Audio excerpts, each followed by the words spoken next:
get it. She say I'm the realest, all about my business. It's true, baby. They killed my baby.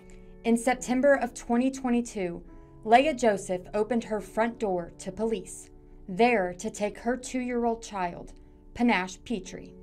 Authorities met her other 5 children to pick them up from school, all because of a call alleging Leah was smoking marijuana. She says even though that moment was horrifying, an even bigger nightmare would soon follow. The cops came to my house and took the baby from my house. And 2 months later, he died in CPS custody. Leah says her oldest child revealed daunting details of her children's stay at Garden of Hope. He also told me that all the babies in there were sick with bumps all over their faces. That was in the nursery with my baby. Through her attorney's investigation, she found the workers were not checking on the children enough. Her children say they weren't properly fed and the baby was covered in feces. What's worse, Leah says, is how the case ended. A week or 2 after my baby died, they just gave the kids back and closed the case.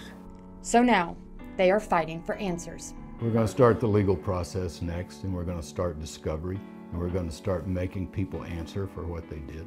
Until then, Leah is choosing to remember what made her baby boy so special. He liked the Ninja Turtles. I believe he thought that him and his brothers were Ninja Turtles.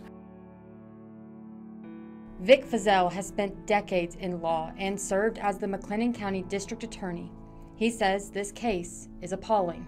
This is the worst, because this was done by people you're supposed to be able to trust. Human Services, the department that oversees Garden of Hope, got back with me to confirm that the center has been cited for violating standard procedure. We're told just a few weeks after the boy's death, the center was cited for 2 interim deficiencies related to supervision, which are their responsibilities as caregivers, and accurate documentation. That includes operational responsibilities like maintaining current and accurate records. However, the facility is still open. The Department of Family Protective Services noted where the facility fell short, but has no current plans to investigate or shut down operations.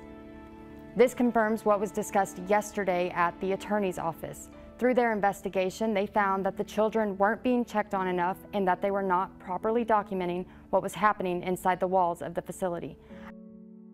This episode of Justice Just For Us, we're going to take it to Central Texas, where a mother received a knock on the door to be accused of something she didn't do, to have her children removed out of her custody, and 2 months later, to have her youngest of 6, her 2-year-old, pass away while in the custody of the state of Texas.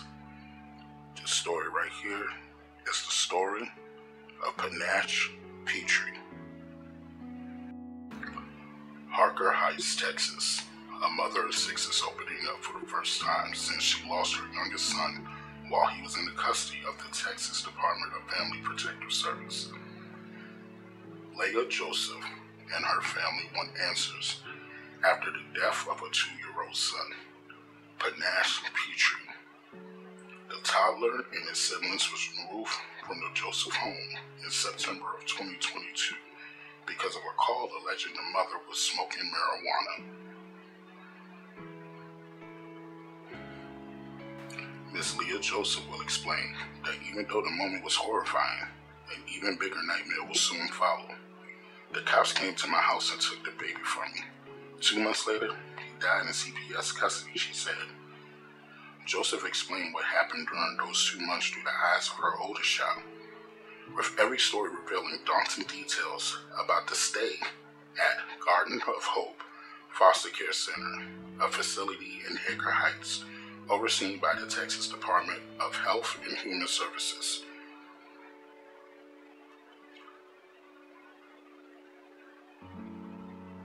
He also told me that all the babies in there were sick with bumps all over their faces in the same nursery that my baby was in. Joseph repeated what she has told by her teenage son. He also told me that all the babies in there were sick with bumps all over their faces in the same nursery as my baby was in. Joseph repeated what she was told by her teenage son. An autopsy revealed the 2-year-old died from COVID-19 and another respiratory infection. Joseph said that when he was taken, he was as healthy as he could be. The story about Panache by Leah Joseph. I wonder what he could have been. It hurts to know we'll never see. Won't get to hear him laugh and sing. He has no chance of turning 3. He could have truly been anything. They took every possibility. They replaced all our hope with pain when they stole his life from me. His dimples were so darling. His laugh has always made my day.